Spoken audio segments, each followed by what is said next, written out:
वसूल कर लो। 20 पैमाने। 5 अफराद हो, 15 सिक्के।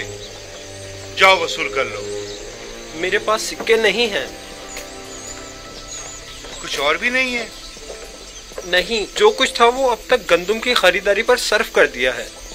पहले भी बताया है कि जिनके पास गंदुम की कीमत अदा करने के लिए कुछ न हो वो सनद गुलामी पर दस्तखत करके गंदुम वसूल कर सकते हैं। हम अपनी तमाम उम्र या हुकूमत के गुलाम थे या माबद के, लेकिन आपका गुलाम होना तो बड़ी सादत है। सिर्फ तना आप ही नहीं है, इस वक्त तमाम मर्द में मिस्र जनाब यूजारसीफ के गुलाम है।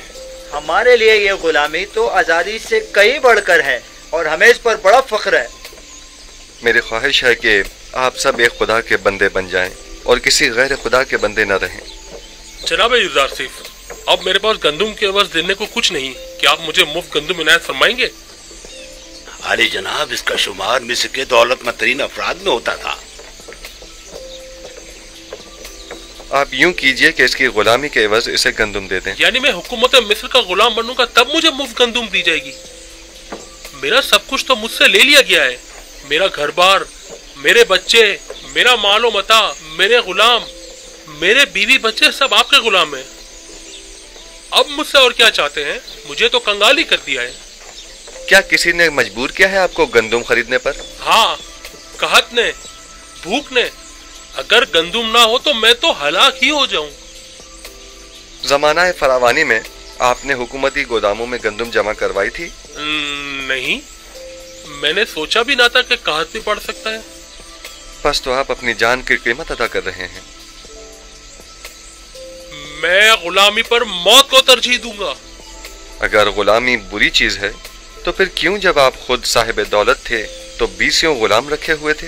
मेरा दर्द यही तो है, मैं जिसके 20 गुलाम हुआ करते थे अब खुद कैसे गुलाम बन जाऊं? शायद इस तरह गुलामों के दर्द को ज्यादा बेहतर महसूस कर सकें। बहरहाल हम जबरन किसी को गुलामी में नहीं लेते। आली जनाब, मैं पहले इस शख्स का गुलाम हुआ करता था, इसने मुझ पे बहुत जुल्म ढाए हैं। कल तमाम मर्द में तेब्स माबदे आमून के सहन में जमा हो जाएं। उनमें से अक्सर को गुलामी में लेने का सबब मैं कल वहीं बताऊंगा। वो कल क्या खिताब करेंगे? मालूम नहीं। इस आदमी को मुफ्त गंदुम दे दें। किसी भी इंसान की इज्जत नफ्स मजरूह नहीं होनी चाहिए। जी आली जनाब, बहुत बेहतर, इताअत होगी। गंदुम वसूल कर लो। क्या गुलामी के एवज? नहीं, आपको गंदुम मुफ्त दी जा रही है। ये जनाब यूजारसीफ का हुक्म है। क्या ऐसे अजीम इंसान की गुलामी आज़ादी से बेहतर नहीं है?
मिस्र में अब कोई भी चीज किसी की मिल्कियत नहीं रही, हत्ता कि आवाम भी हुकूमत मिस्र की मिल्कियत बन चुके हैं।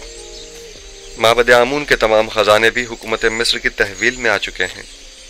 तमाम सरमायादार तबके और साहिबान दौलत व कुदरत अफराद भी अपनी तमाम दौलत व कुदरत गंवा चुके हैं और अब वो दीगर अवाम के बराबर हो चुके हैं। यकता परस्ती और यकता परस्तों को भी अब कोई खतरा नहीं है। अब आपका क्या फैसला है? इस तमाम दौलत और इन तमाम गुलामों का आप क्या करेंगे? मिस्र के पास आज जो कुछ भी है वो आप ही के वजूद बाबरकत की बदौलत है। अगर आज आखनातून साहिब कुदरत है तो वो आप ही के मरहून मिन्नत है। आप अजीज मिस्र और साहिब इख्तियार हैं। आपको मुकम्मल इख्तियार हासिल है, आप जिस तरह मुनासिब समझें। हत्ता के सब कुछ बख्श भी दूं। यूजारसीफ को आखनातून और उसके बच्चों पर भी मुकम्मल इख्तियार है। खुदावन जनाब आखनातून को सलामत रखे। बहुत खूब। मैं कल माबद में तमाम अहले तिब्स के सामने अपने फैसले का ऐलान करूंगा।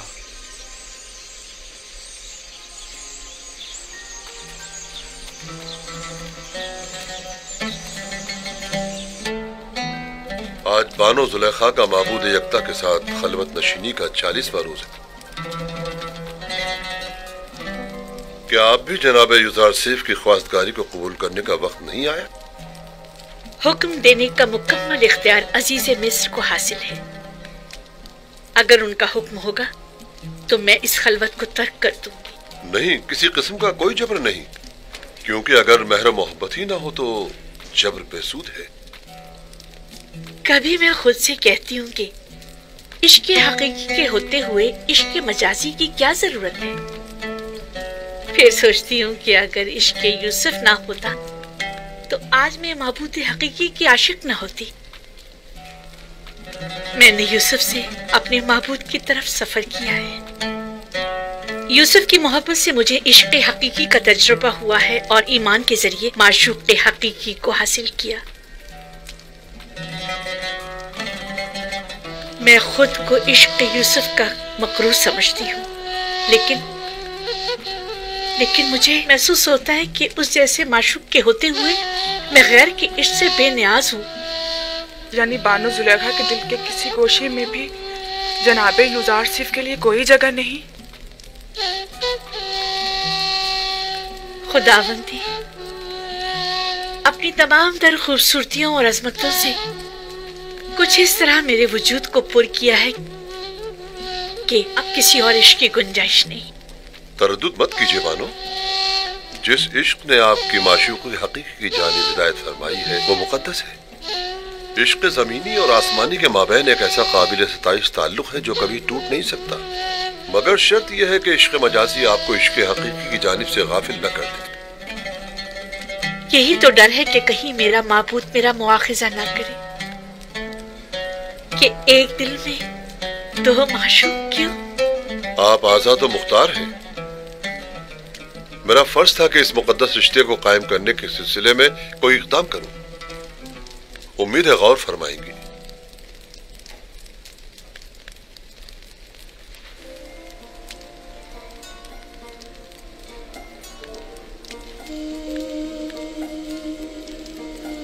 बानो, आप जनाबे आखनातून और मालिक को क्या जवाब देंगी? यूसुफ पैगंबर खुदा हैं। भला ये हो सकता है कि खुदा की मोहब्बत तो मेरे दिल में हो और उसके पैगंबर की मोहब्बत ना हो? नहीं, तो हम उम्मीद रखें कि बानो जुलेखा ने अक्लमंदी का सबूत देने का इरादा कर लिया है।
बना मैं खुदा शुरू करता हूँ जो निजात दहिंदा और रोजी रसा है मर्दम मिस्र का।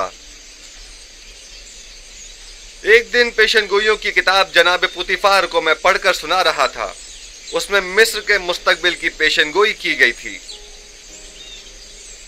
उस किताब में लिखा था कि एक रोज वो आएगा कि जब मिस्र में लोगों के मयार उलट जाएंगे, गनी मोहताज की जगह ले लेंगे, उमरा अपने महलों और गुलामों से महरूम हो जाएंगे। सरवतमंद और गरीब अफराद आपस में जगह तब्दील कर लेंगे। गुलाम और सितमज़दा अफराद आजाद होकर अपने ही अरबाब इख्तियार के मालिक व मुख्तार बन जाएंगे। और उस वक्त मिस्र में खुदाए आमून की परस्तिश करने वाला कोई ना होगा। हाँ। दुरूद पर जुज़ार सी पैगंबर खुदा, दुरूद पर मददगार निजात दहिंदा मिस्र, दुरूद पर अजीज मिस्र, दुरूद पर अजीज मिस्र, दुरूद पर अजीज मिस्र। पुतिफार की बड़ी ख्वाहिश थी कि इस पेशनगोई को पूरा होते हुए वह अपनी आंखों से देखें, लेकिन उम्र ने उनसे वफा न की। मगर आज आप लोग उस पेशनगोई को पूरा होते देख रहे हैं।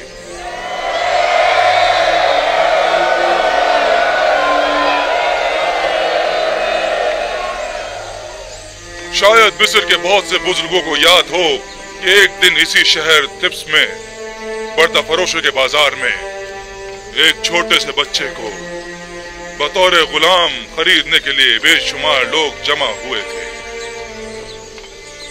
आज वही गुलाम बच्चा मालिक मुख्तार है, मर्दम मिस्र का।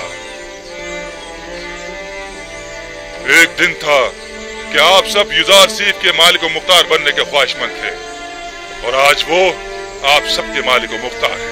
वाकई उस रोज पुतिफार ने उस बच्चे को खरीदा था, और आज उसी बच्चे ने हम सबको खरीद लिया है। अगर मुझे मालूम होता तो उसी रोज उस बच्चे का अपने हाथों से गला घोट देता। ये सब निशानियां हैं उस फोकुल इरादा और उस कादरे मुतलक के इरादे की। लेकिन मुझे आज तक ना युजार सीफ दिगर साहिबान गुलाम जैसा लगा, और ना ही मुझे कभी एहसास गुलामी हुआ है। कौन कहता है ये गुलामी है? ये गुलामी तो हमें इस आजादी और अरबाब इख्तियार होने से कहीं ज्यादा अजीज है।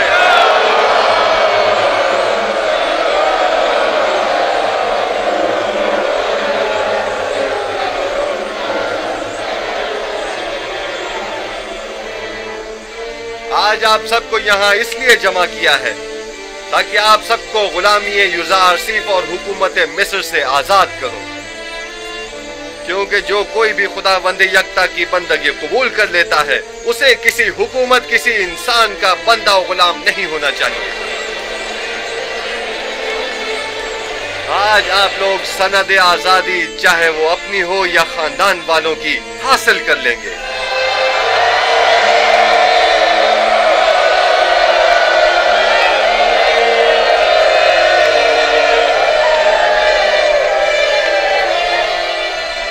आज से आप सब आजाद हैं।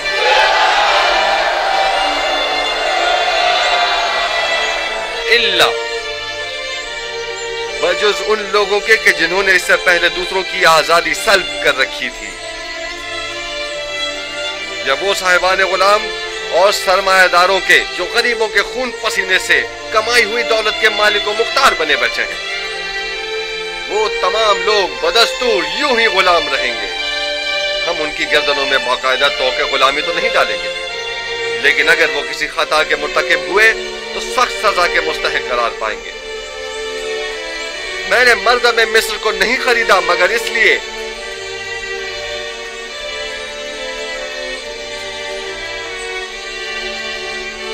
कि उनके गुलामों और सितमजदों को हमेशा के लिए आजाद कर दूं और साहिबान गुलाम और सितमगरों को हमेशा के लिए असीर।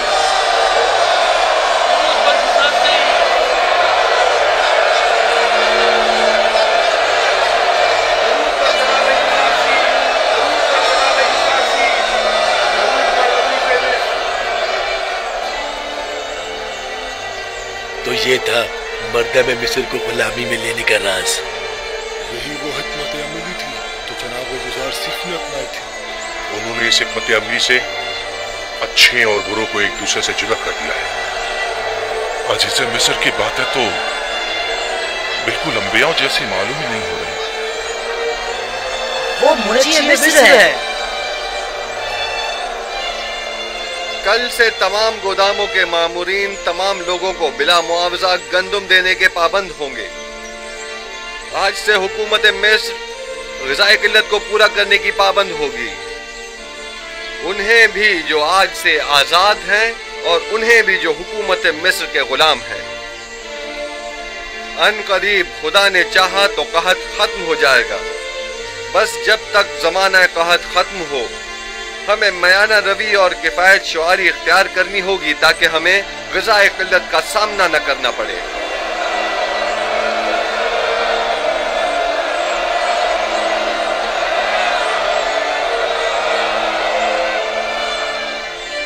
पहले यहाँ माबदे आमून था।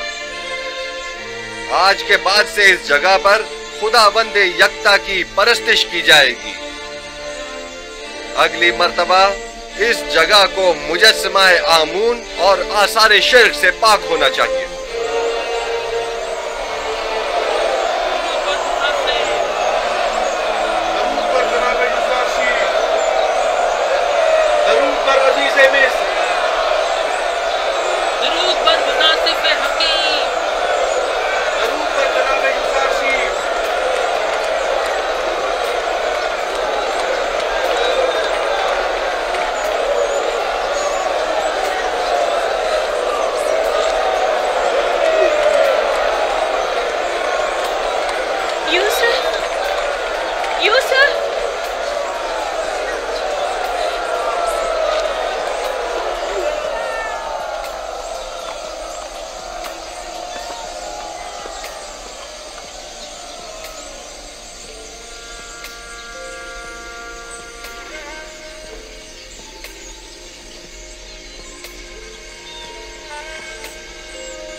यहाँ किसने मुझे मेरे नाम किनानी से पुकारा? यूसुफ, यूसुफ।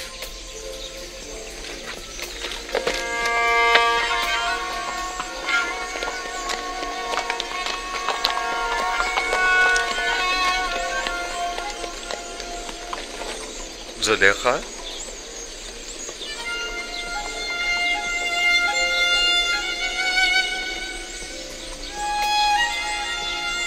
आप यहाँ क्या कर रही हैं? इंतजार कर रही थी आपका। मगर यहाँ क्यों? आपको कैसे मालूम कि मैं यहाँ पर मिलूंगा? कल आपके चले जाने के बाद मैंने खुदा से दुआ की, अगर वो मसला समझता है तो अपने रसूल की मोहब्बत मेरे दिल में डाल दे।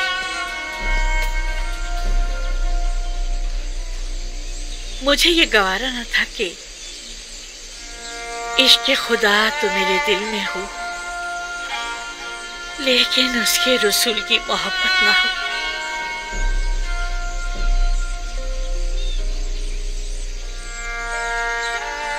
लिहाजा मैंने नियत की कि यहाँ आऊं, जहां बरसों मैंने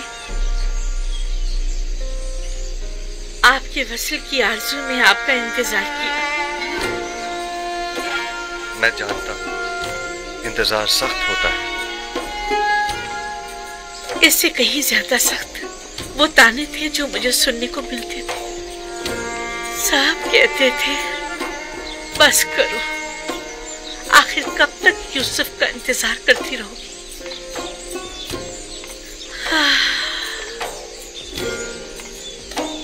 मैंने खुद से कहा कि इस बार भी आप तशरीफ ना लाएं, तो समझूंगी कि मर्जी ये माबूद नहीं है। लेकिन मैं आ गया हूँ। क्या मैं से आपके दिल में दोबारा मोहब्बत की शमा रोशन हो जाने की अलामत समझूं? मैं भी आई हूँ ताकि नबी खुदा मुझे भी दूसरों की तरह अपनी गुलामी में कबूल कर ले। लेकिन मैंने तो आज ही तमाम मर्द में मिस्र को आजाद कर दिया है। मुझे आजादी नहीं चाहिए, मैं आपकी गुलामी में आना चाहती हूँ। मुबारक हो, ये गुलामी मुबारक हो।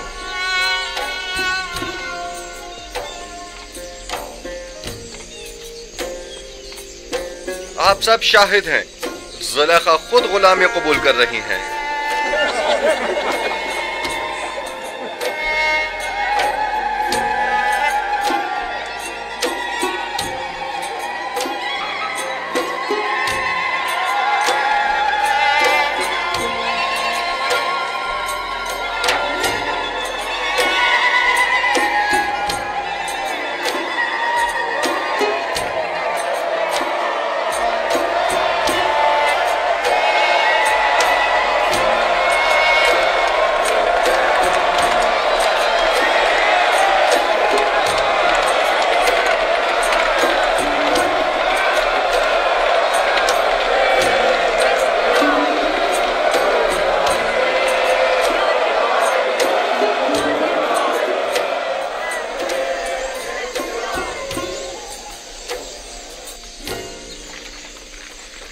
आप लोग फिर आ गए।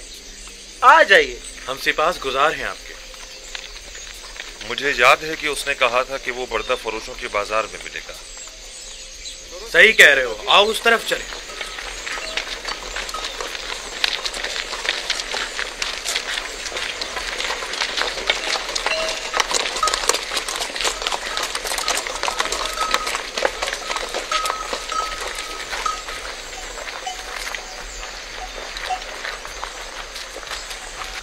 मगर लावी है कहाँ? लावी, लावी, लावी, सलाम लावी। सब ठीक है? सलाम भाइयों। कैसे हो लावी? बिल्कुल ठीक। मेरे पास भी तुम लोगों के लिए कई खबरें हैं। ये तो बहुत अच्छी बात है। कहाँ थे तुम? और सब ठीक ठाक है? तुम्हारे बीवी बच्चों ने भी सलाम कहा है, वो सब खैरियत से हैं। बिन्यामीन की क्या खबर है? बिन्यामीन के मुतालिक भी बड़ी अहम खबरें हैं मेरे पास। बात है बहुत है, जरा फुर्सत से बताऊंगा। ये तो बहुत अच्छी बात है। ये खत बाबा ने अजीज मिस्र के लिए भेजा और इसमें तकाजा है कि वो बिन्यामीन को आजाद कर दें। फिर तो हमें अजीज मिस्र से फौरन मिलना चाहिए। ये खत हमें अजीज मिस्र को पहुंचाना है।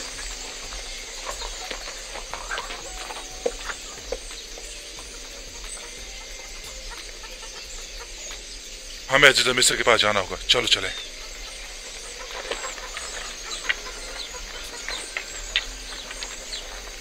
तुम यहीं रुको, हम अभी वापस आते। मुझे भी आकर बताना।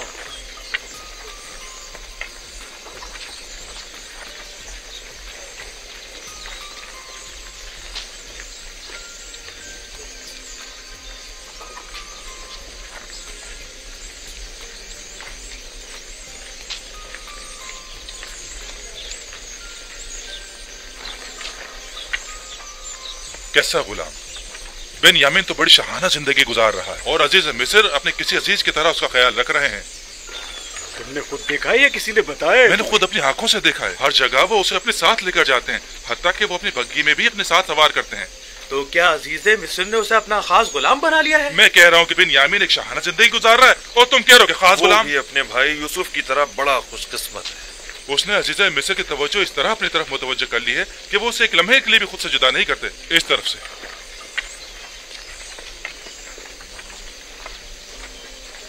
हम जनाब यूसुफ सीफ से मिलना चाहते हैं। हम अपने बाबा की तरफ से उनके लिए खत लेकर आए हैं। हमें अंदर आने की इजाजत दीजिए। मुझे इसकी इजाजत नहीं। इसके लिए मुझे जनाब हुरमहूब से इजाजत लेनी होगी। फिलहाल आपको जनाब अजीज मिस्र से मिलने की इजाजत नहीं। जनाब मुशीर,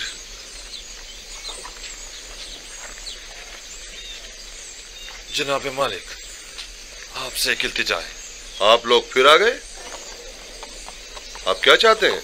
हम अजीज मिस्र जनाब यूसुफ से मिलना चाहते हैं। हम बाबा की तरफ से उनके लिए खत लाए।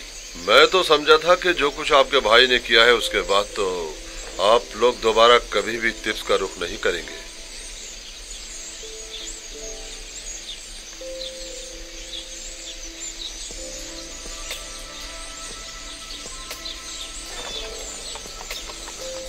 बहरहाल आइए मेरे साथ, देखें क्या होता है।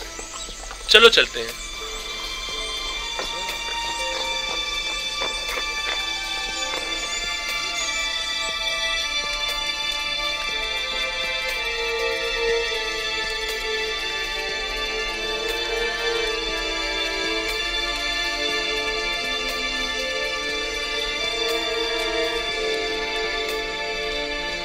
सर उठा लीजिए।